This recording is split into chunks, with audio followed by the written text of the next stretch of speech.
இன்னைக்கு நாம இந்த ஹிஸ்டாரிக்கல் டிராமாவோட 6th எபிசோட் தான் பார்க்க போறோம். போன எபிசோட் கடைசியில இந்த எனிமி லேடியோட மருமகளை ஹீரோயின் காப்பாத்திட்டு வந்து ஓனர் லேடி கிட்ட ஒப்படைச்சிட்டு போயிருப்பா. எப்பவும் போல சுவரேறி குதிச்சு உள்ள போயிடலான்னு பார்த்தா ஹீரோயினோட மாமனாரு கரெக்டா அந்நேரம் ஹீரோயின் ஹஸ்பண்டோட நினைவு ரூமுக்கு வந்துகிட்டு இருக்காரு. உள்ள நம்ம யோன் தான் வெள்ளை ட்ரெஸ் போட்டு உட்கார்ந்துருக்கா. இப்ப அப்படி இந்த எபிசோட் ஸ்டார்டிங்ல ஹீரோயின் அவர் மாமனார் ரூமுக்கு போறதுக்கு முன்னாடி எப்படியாவது போயிடலான்னு கஷ்டப்பட்டு உள்ளேயும் போயிட்டா. ஆனா அவ ட்ரெஸ் மாத்திட்டு இருக்கிறதுக்குள்ளவே அவர் சத்தம் கொடுக்க ஆரம்பிச்சிட்டாரு. என்னதான் பண்றதுன்னு சொல்லி யோனும் பயந்துட்டு இருக்கா. உள்ள வரலாமான்னு வேற கேக்குறாரு. அவர் அப்படியே சத்தம் கொடுத்துட்டு இருக்க டக்குன்னு லைட் ஆஃப் பண்ணிட்டு படான்னு ஹீரோயின் கதவை திறக்கிறா. இவர்னா ஒரு நிமிஷம் பயந்துட்டாரு. உள்ள இன்னும் யோன் ட்ரெஸ் மாத்தல, அவ வேற உள்ள இருக்கு தெரிஞ்சிட கூடாதுல, அதனாலதான் லைட் ஆஃப் பண்ணிருக்கா. உள்ள ஏதோ எலி இருந்ததாகவும் உள்ள லைட் ஆஃப் ஆயிடுச்சோம் அப்படின்னு சொல்லிட்டு நீங்க என்னாச்சு இந்த நேரத்துல வந்திருக்கீங்க அப்படின்னு கேக்குறா. லைட் எரிஞ்சிட்டு இருந்ததை பார்த்தேமா அதான் வந்தேன் அப்படின்னு சொல்லிட்டு உள்ள பாக்குறாரு. இவ உடனே மயங்கி விழுற மாதிரி ஒரு ஆக்ட விட்டுட்டு ரொம்ப நேரமா உள்ளே இருந்ததுனால கொஞ்சம் மயக்கம் வருது அப்படின்னு சொல்ல சரிவா நம்ம அப்படியே காத்தாட நடந்துகிட்டே பேசுவோம் அப்படின்னு சொல்லிட்டு கூட்டு போறாரு. இங்க இருக்கிறது உனக்கு கஷ்டமா இருக்கான்னு கேட்க அது எப்படி எனக்கு கஷ்டமா இருக்கும், நீங்களும் அத்தையே என்ன நல்லா பாத்துக்கிறீங்க, எனக்கு குடும்பமே இல்லாதப்போ உங்க வீட்டுல சேர்த்துக்கிட்டீங்க, என் அண்ணனுக்கு வருஷம் வருஷம் சாமி கும்பிட ஹெல்ப் பண்றீங்க அப்படிலாம் சொல்லிட்டு இருக்க, உன் அண்ணன் திரும்பி வருவான்னு நினைக்கிறியா அப்படின்னு கேக்குறாரு. அவ முகம் அப்படியே மாறுது. நான் இதை சொல்றேன்னு எதுவும் நினைச்சுக்காத, இத்தனை வருஷம் ஆச்சு, நீ ஏன் காத்திருக்கிறத நிறுத்தக்கூடாதுன்னு சொல்றாரு. ஆனா அவ என் அண்ணன் எங்கேயோ உயிரோடு இருக்கான், அவனுக்கு ஏதோ ஆயிடுச்சு, அது என்னன்னு நான் கண்டிப்பா கண்டுபிடிப்பேன் அப்படின்ற மாதிரி பேசுறா. அப்புறம் தான் மாமனார்கிட்ட பேசணும்னு தோணுது. மன்னிச்சிருங்க நான் ஏதோ ஒரு வேகத்துல சொல்லிட்டேன் அப்படின்னு சொல்ல அதெல்லாம் ஒண்ணும் இல்ல, நானும் அண்ணனை பத்தி விசாரிக்க சொல்றேன் அப்படின்னு சொல்லிட்டு ஏதோ ஒண்ணு யோசிக்கிறாரு. என்னன்னு பார்த்தா 15 வருஷத்துக்கு முன்னாடி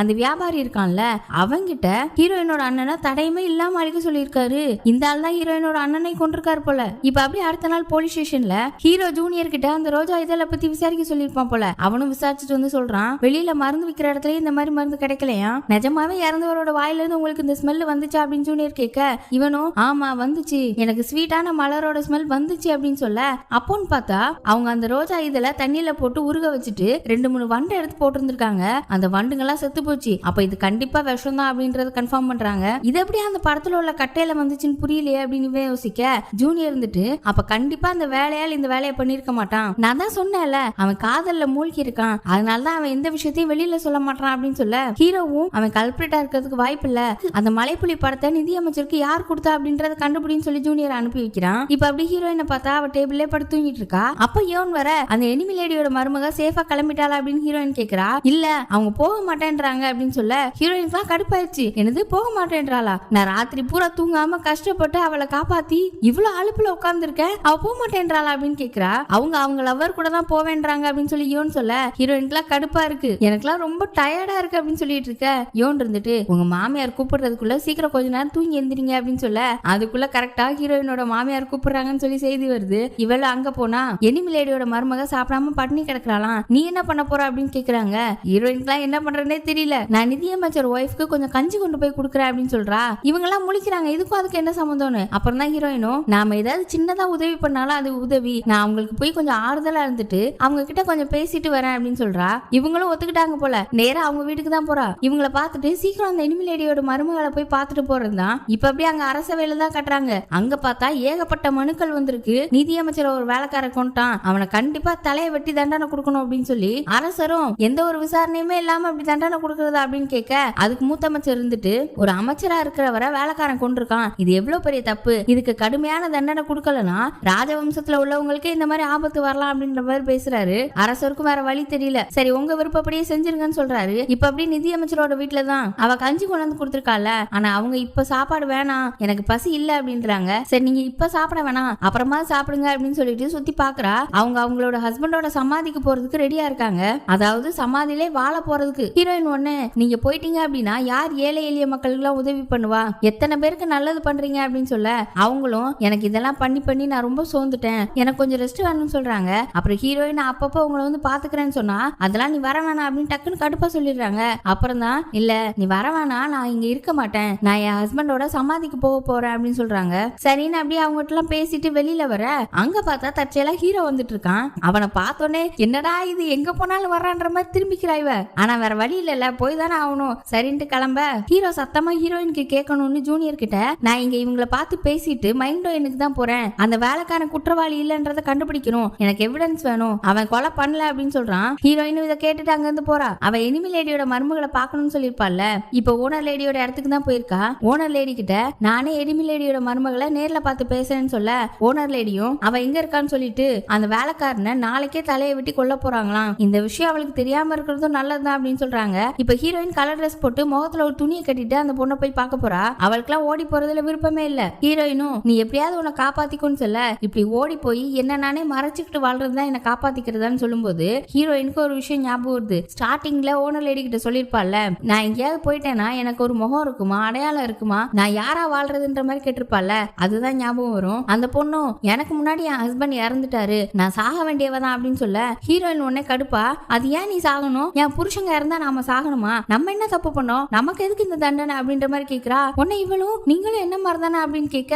அப்படி சமாளிக்க அந்த பொண்ணு இருந்துட்டு எனக்கு ஒரே ஒரு உதவி பண்ணுங்க, நிதியமைச்சர் வீட்டுல ஒருத்தர் வேலை பார்க்கறாருன்னு சொல்லி அவனோட பேரையும் சொல்லி இந்த மோதிரத்தை மட்டும் அவங்க கிட்ட கொடுத்துருங்க அப்படின்னு சொல்லி அவ கையில இந்த மோதிரத்தை கழட்டி கொடுக்குறா. என் மாமியாருக்கும் எல்லாமே தெரியும், அவனை ஏதாவது பண்ணிடுவாங்க, கடைசி வரைக்கும் உன் சந்தோஷம் தான் எனக்கு முக்கியம், நான் சொன்னதா சொல்லுங்க, அவனுக்கு எல்லாமே புரிஞ்சிரும், நீங்க இந்த உதவி மட்டும் பண்ணிட்டீங்கன்னா போதும், நான் நிம்மதியா சாவேன்னு சொல்றா. இப்ப அப்படி நம்ம ஹீரோவை பார்த்தா அவன் நிதியமைச்சர் வீட்டுக்கு வந்தான்ல, அங்க நிதியமைச்சர் ஒய்ஃப் கிட்ட விசாரணை பண்ணிட்டு இருக்கான். அவன் டைரக்டா கேட்காம அந்த வேலைக்காரன் தான் கொலைகாரன் நிரூபிக்கிறதுக்கு எனக்கு ஸ்ட்ராங்கான எவிடன்ஸ் வேணும், உங்களுக்கு தெரிஞ்சதை சொல்லுங்கன்னு சொல்ல அவங்க கொஞ்சம் கோவத்துல பேசுற மாதிரி, சாதாரண வேலைக்காரன் என் ஹஸ்பண்ட கொன்னுட்டான், இது எனக்கு எவ்வளவு கஷ்டமா இருக்கும், இதை நீங்க புரிஞ்சுப்பீங்கன்னு நினைக்கிறேன், நீங்க இந்த கேஸ சரியான முறையில வழிநடத்துங்க அப்படின்னு சொல்ல அப்புறம் தான் அவன் நிதியமைச்சர் சாகிறதுக்கு முந்தின நாள் அவர் என்ன சாப்பிட்டாருன்னு கேக்குறான். என்னைக்கும் சாப்பிடுற மாதிரி தான் சாப்பிட்டாருன்னு சொல்ல டீ ஏதாவது குடிச்சாருன்னு கேட்கும்போது இவங்க ஒரு விஷயத்தை யோசிச்சு பாக்குறாங்க. இவங்க தான் நிதியமைச்சருக்கு தண்ணி கொண்டு கொடுத்திருக்காங்க, அவர் நல்ல போதையில அதை குடிச்சிட்டு படுத்திருக்காரு, யார் தண்ணி கொடுத்தான்னு ஹீரோ கேட்க நான் தான் தண்ணி கொடுத்தேன்னு இவங்களும் சொல்ல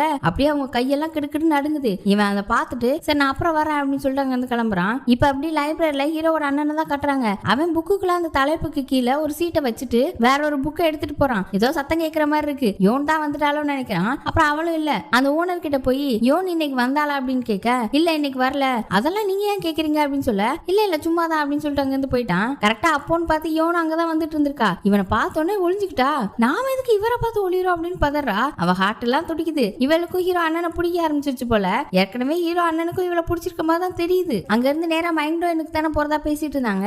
இப்ப அந்த மார்க்கெட்ல தான் ஹீரோ நிக்கிறான், ஜூனியரும் அங்கதான் நிக்கிறான். அப்போ ஜூனியரை பார்த்து சீஃபோட பொண்ணு நீ இங்கதான் இருக்க, ஹீரோ எங்க இருக்கா அப்படின்னு கேட்க அவர் இங்க வரல, நான் தனியா தான் வந்தேன் போது அவன் கண்ணை பிடிச்சி பிரிக்கிட்டு உண்மையை சொல்லு, எனக்கு போய் சொல்றவங்களை பிடிக்காது அப்படின்னு சொல்லிட்டு இருக்கும்போது கரெக்டா இவனும் பாக்குறான். அப்பதான் ஹீரோ அங்க வந்துட்டு இருக்கான். இவன் உடனே ஹீரோ மாட்டிப்பானு, அப்படியா உனக்கு தெரிஞ்சுக்கணுமா, அப்ப என்ன புடி அப்படின்னு சொல்லிட்டு வேகமா அங்க இருந்து ஓடுறான். இவளும் பின்னாடியே துரத்துறா. ஒரு வழியா ஹீரோ எஸ்கேப் ஆயிட்டான். இப்ப ஹீரோவும் ஓனர் லேடியை போய் பார்க்க அவங்க இருந்துட்டு நீங்க என்ன அடிக்கடி வரீங்க, யாராவது உங்களை இங்க அடிக்கடி பார்த்தாங்க அப்படின்னா யாரோ லவ்வர் இருக்காங்கன்னு நினைச்சுப்பாங்க அப்படின்னு சொல்ல என்ன நீங்க இப்படி சொல்லிட்டீங்க அப்படின்னு கேட்கும்போது சும்மா ஜோக் அடிச்சேன் அப்படின்னு சொல்லிட்டு எதுக்கு இங்க வந்திருக்கீங்கன்னு கேக்குறாங்க.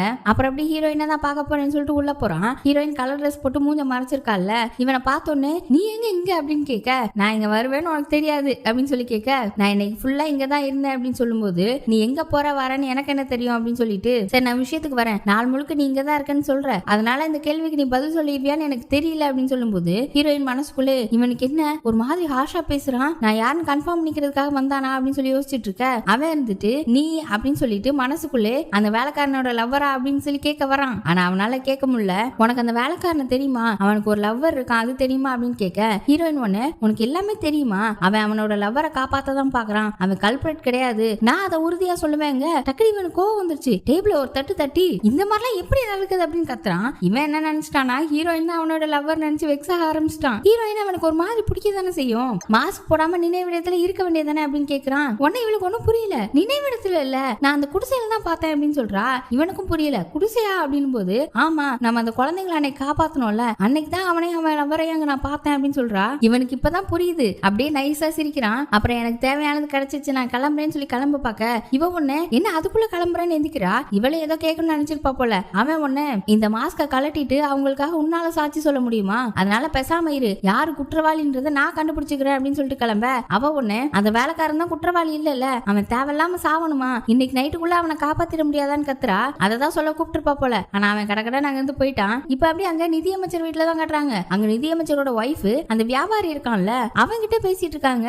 இவன் வேற ஏதோ பேமெண்ட்னு சொல்லி கொடுக்குறான். எல்லாம் ஒரே கூட்டுக்கிழமை தான் போல. இந்த நிதியமைச்சர் ஒய்ஃபும் வெள்ளி தான் போல. எதுக்கு அந்த ரோஜா இதெல்லாம் உன் ஹஸ்பண்டுக்கு கொடுத்தீங்கன்னு கேட்க என்ன இருந்தாலும் அவனுக்கு கொடுக்க போறதா தானே பேச்சு, இதுல என்ன இருக்கு அப்படின்னு சொல்லும்போது அவன் இருந்தா தானே சொகுசா வாழ முடியும்னு சொல்ல இவங்களுக்கு கோவம் வருது. அப்புறம் ஹீரோ வந்து இவங்களை விசாரிச்சான்ல அதை பத்தி சொல்ல இவனுக்கு ஹீரோ பேரை கேட்டோன்னு எல்லாத்துலயும் தலையிடுறானே அப்படின்னு சொல்லி கோவம் வருது. அவன் ரொம்ப தலையிட்டானா அவனை மாஸ்டர் கிட்ட சொல்லி வை அப்படின்னு சொல்லி நிதியமைச்சர் ஒய்ஃப் சொல்றாங்க. சொல்றாங்க. சரி நான் பாத்துக்கிறேன், இனிமேதான் நீங்க ரொம்ப ஜாக்கிரதையா இருக்கணும் அப்படின்னு சொல்லிட்டு அவங்க பேரை சொல்றான். உடனே நிதியமைச்சர் ஒய்ஃப் அவன் கண்ணத்துல பலார்னு அறிஞ்சிட்டு, அது எப்படி நீ என் பேரை சொல்லுவ, உன் தரத்துக்கு நீ என்னெல்லாம் பேர் சொல்லலாமா, நீ என்ன நான் உன் அக்கா நினைச்சிட்டு இருக்கியா அப்படின்னு சொல்ல, இவனும் சரி நான் எல்லாத்தையும் பாத்துக்கிறேன் அப்படின்னு சொல்லி மரியாதையா பேச அங்கிருந்து அவங்க கிளம்புறாங்க. இவனுக்குலாம் செம்ம கடுப்பாகுது. இப்ப அப்படி இங்க கட் பண்ணி நம்ம ஹீரோயினை தான் காட்டுறாங்க. அவ எல்லா வேலையும் முடிச்சுட்டு வீட்டுக்கு வர ஹீரோயினோட மாமியார் ரொம்ப கோவத்துல இருக்காங்க.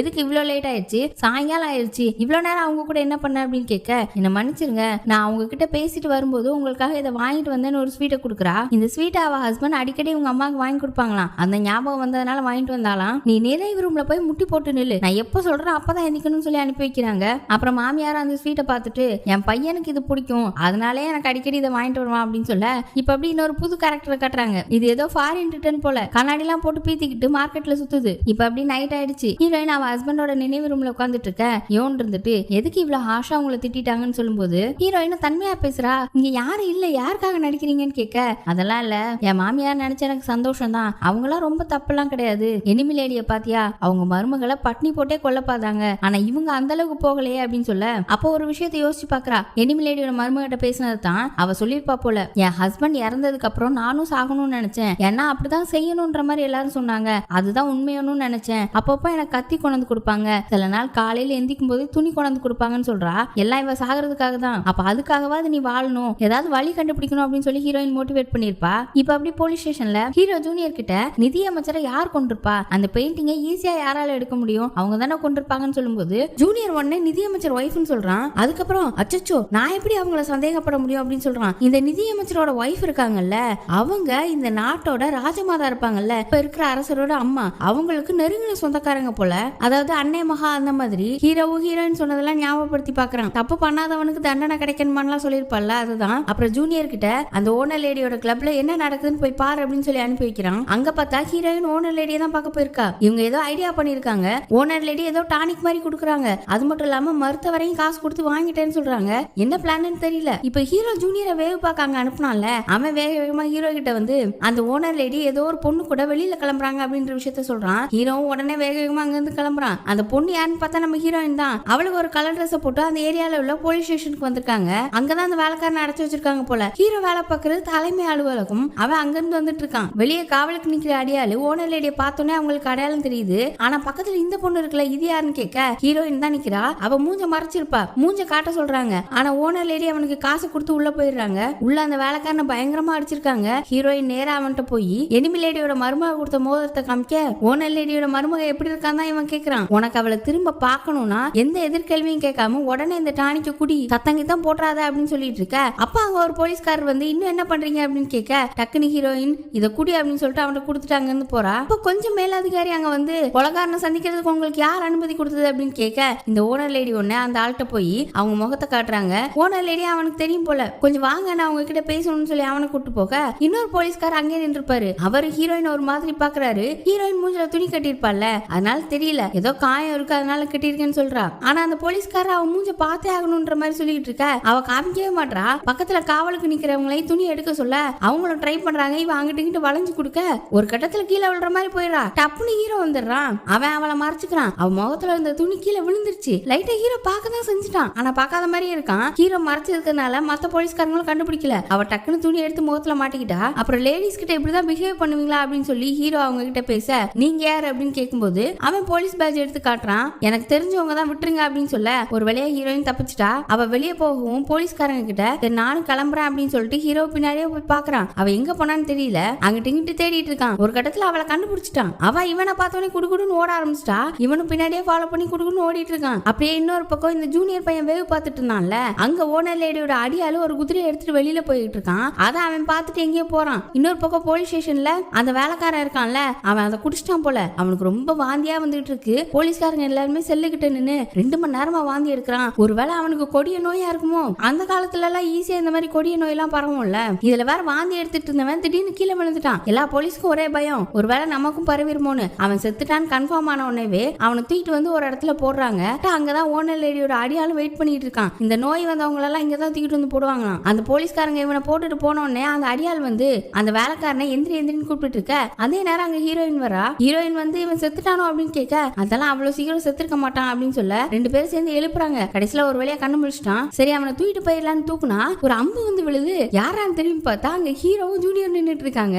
ஹீரோ தான் அம்பு விட்டுட்டு இருக்கான். அடுத்த அம்பை ஏம் பண்ணிட்டு இருக்கான். ஹீரோயின் வேகமா முன்னாடி வந்து நிக்க அவனால அம்பை விட முடியல. அந்த ஓனர் லேடி அடியாள் கிட்ட நான் இவங்களை பாத்துக்கிறேன், நீ அவனை தூக்கிட்டு கிளம்பு அப்படின்னு சொல்ல இந்த ஜூனியர் கிட்ட ஹீரோ அந்த பாடியை நீ ஃபாலோ பண்ணி போ அப்படின்னு சொல்லும்போது இது நம்ம ஹீரோ தானே ஜூனியர் கேக்குறான். ஆனா அதுக்குள்ள ஹீரோ நாங்க ஓட நம்ம ஹீரோவும் ஃபாலோ பண்ணி போயிட்டு இருக்கான். இன்னொரு பக்கம் போலீஸ் ஸ்டேஷன்ல அங்க உள்ள சீஃப் மத்த போலீஸ்கள் எல்லாம் திட்டிட்டு இருக்காங்க. என்ன தைரியத்துல நீங்க அவனை தூக்கிட்டு போய் போட்டீங்க அப்படின்னு சொல்லி கேட்க மருத்துவர் வந்து அவன் செத்துட்டான்னு சொன்னாரு, அதனாலதான் தூக்கிட்டு போனோம், மத்த கைதிகளுக்கும் நோய் வந்துடக்கூடாதுல அப்படின்னு சொல்ல சீஃப் ஒன்னு மத்த கைதிகளுக்கு நோய் வந்துடக்கூடாதுன்னு பயந்தீங்களா இல்ல உங்களுக்கு எல்லாம் நோய் வந்துடக்கூடாதுன்னு பயந்தீங்களா, இது எவ்வளவு பெரிய பிரச்சனையாக போகுது தெரியுமா அப்படி இப்படின்னு கத்திக்கிட்டு இருக்காரு. அங்க ஹீரோயினை ஹீரோ துரத்திட்டு போனால இன்னும் சேசிங் தான் நடக்குது. ஹீரோவும் நில்லு நில்லு அப்படின்னு சொல்லி வேகமா துரத்திட்டு போயிட்டு இருக்கான். ஹீரோயின் வேகமா போய்கிட்டு இருக்கா. குதிரையை நிறுத்து நிறுத்துன்னு கத்திட்டே போறான். ஒரு கட்டத்துல அவ முன்னாடி போய் நிறுத்த அவளுக்கு வேற வழி இல்ல. ஹீரோவும் அவகிட்ட நான் உனக்கு எத்தனை சான்ஸ் கொடுத்தேன் ஆனா நீ அதை பயன்படுத்திக்கவே இல்ல, எவ்வளவு அசால்ட்டா இந்த மாதிரி வேலை எல்லாம் பாக்குற அப்படின்னு சொல்ல ஹீரோயின் ஒண்ணு மனசுக்குள்ளே அவனுக்கு நம்ம யாருன்னு தெரிஞ்சு போச்சு அப்படின்னு தான் யோசிக்கிறா. அப்புறம் டக்குன்னு அவன் வாழ உருவலான்னு பாக்க அப்படி லைட்டா சின்ன கை கலப்பு நடக்குது. நான் சண்டையில ரொம்ப தேர்ச்சி பெற்றவன் அப்படின்னு அவன் சொல்ல உனக்கு என்ன தெரியும்னு எனக்கு தெரியாது, ஆனா எல்லாமே ஒரு மிஸ் அண்டர்ஸ்டாண்டிங் தான், உண்மை என்னன்றது உனக்கு புரியாது அப்படின்னு சொல்ல அவன் வந்துட்டு சரி இந்த விஷயத்த பத்தி நாளைக்கு நம்ம மூத்த அமைச்சர் கிட்ட பேசலாமா அப்படின்னு கேக்குறான். அப்ப கண்டிப்பா ஹீரோயின் தான் அவனுக்கு தெரிஞ்சிருக்குல்ல. அவளும் சொல்றா 2 உசுறு ஆபத்துல இருக்கு அப்படின்னு சொல்ல இவன் ஒண்ணு அப்ப உன் உசுறு அப்படின்னு கேக்குறான். இவளுக்கு ஒன்னே ஷாக் ஆயிருச்சு. நீ எதுக்கு என்ன பத்தி கவலைப்படுற அப்படின்னு கேட்க அது ஒரு வாய் தவறி வந்துருச்சு. நீ மாட்டினா என்ன ஆகும்னு யோசிச்சியா, நான் ஏதாவது ஒரு வழி கண்டுபிடிக்கலாம்னு நினைச்சுக்கிட்டு இருந்தா நீ இப்படி பாடியை தூக்கிட்டு போயிட்ட, நான் பண்ணதெல்லாம் வேஸ்டா போச்சு, இப்ப இதுவும் தப்பா போனா என்ன பண்ணுவ, எல்லாத்தையும் அசால்ட்டா பண்ணிட்டு இருக்கா அப்படின்னு கேட்க நீங்க பண்ணதுக்கெல்லாம் ரொம்ப நன்றி, நீங்க சட்டப்படியே எல்லாம் பண்ணுங்க அப்படின்னு அவ வணக்க வைக்கிற மாதிரி வச்சு டக்குன்னு அவன் குதிரையை ஒரு தட்டு தட்டி அதை ஓட விட இவன் டக்குன்னு குதிரையை பிடிக்க போக அவ வேக வேகமா அங்க இருந்து தப்பிச்சு ஓடிட்டா. இப்ப இவனுக்கு குதிரையும் இல்ல நடுக்காட்டுல நின்னுட்டு இருக்கான். அந்த பக்கம் ஓனர் லேடியோட அடியால அந்த வேலைக்காரனை மைண்டோ என்னக்கே கொண்டு போயிட்டான். இத வேற ஜூனியர் பாத்துட்டு இருக்கான். இப்ப அப்படி இன்னொரு பக்கம் பார்த்தா அந்த போலீஸ்காரங்க இருக்காங்கல்ல அவங்க வேலைக்காரனை போட்ட இடத்துல வந்து தேடுறாங்க.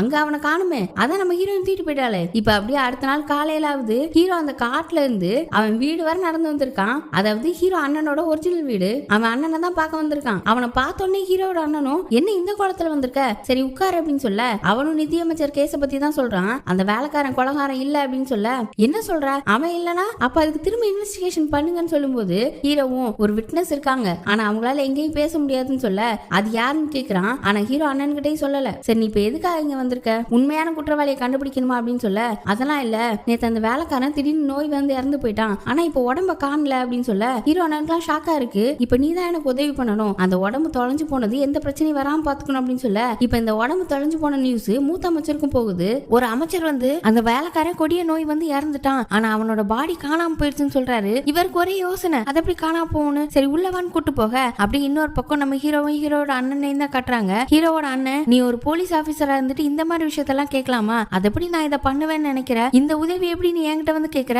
நான் ஒரு கவர்மெண்ட் ஆபீசர் மறந்துட்டியா அப்படின்னு கேட்க இல்ல இந்த கேஸ்ல எனக்கு ஏதோ சந்தேகம் இருக்கு அப்படின்னு சொல்லி ஆட்டாப்சி ரிப்போர்ட்டை காட்டுறான். அது மட்டும் இல்லாம வாயில பர்பிள் கலர் டாட்ஸா இருந்ததாகவும் வாயில இருந்து ஏதோ ஸ்வீட்டான ஸ்மெல் வந்ததாகவும் சொல்ல இவனுக்கு உடனே ஒரே ஷாக்கு, என்னது ஸ்வீட்டான ஸ்மெல் வந்துச்சா அப்படின்னு சொல்ல அப்பதான் ஹீரோ அந்த பூவோட இதழ்களை காட்டுறான். இது தண்ணியில பட்டா கரைஞ்சிருது, அது மட்டும் இல்லாம இது விஷமாவும் மாறிடுது அப்படின்னு சொல்ல சரி இப்போதைக்கு நீ இதை யார்ட்டையும் சொல்லாதன்னு அண்ணகாரன்னு சொல்றான். இன்னொரு பக்கம் மூத்த அமைச்சரை பார்த்தா ஒரு அமைச்சர் அவர்கிட்ட வந்து சொன்னார்ல அவரு நான் எப்படியாவது இந்த விஷயத்தை கண்டுபிடிக்கிறேன், அந்த பாடி எங்கன்னு பாக்குறேன் அப்படின்னு சொல்ல இல்ல இல்ல நீ இந்த விஷயத்தை அப்படியே விட்டுரு, அந்த போலீஸ்காரங்களை கொஞ்சம் சஸ்பெண்ட் பண்ணிட்டு இந்த மேட்டர் எப்படியாவது மூடி மறைக்க பாரு, ஒரு டெட் பாடி காணாம போச்சுன்னா போலீஸ் ஆபீசர்ஸ்க்கு தான் அசிங்கம் அப்படின்ற மாதிரி சொல்லி அனுப்பிடுறாரு. இப்ப அப்படி இன்னொரு பக்கம் ஹீரோயின் யோன் ஹீரோவை பத்தி தான் பேசிட்டு இருக்கா. அவன் கண்டுபிடிச்சிட்டான்னு என்ன பண்ணுவீங்கன்ற மாதிரி அதெல்லாம் நான் ஏதாவது பண்ணிக்கிறேன் அப்படின்னு சொல்ல என்ன பண்ண போறீங்க, கொலையா பண்ண போறீங்க அப்படின்னு கேட்க அதெல்லாம் இல்ல அவனை எப்படி அமைதியாக்குறேன்னு பாரு அப்படின்னு சொல்ல சரி எப்படி அமைதியாக்குவீங்கன்னு கேட்டா உண்மை நேர்மை அது மட்டும் இல்லாம கொஞ்சம் பாவமா பேசி நான் அமைதியாக்க போறேன்னு சொல்ல யோனுக்குனா ஐயோ உங்களை வச்சுட்டு நான் என்ன பண்றது அப்படின்ற மாதிரி இருக்கு.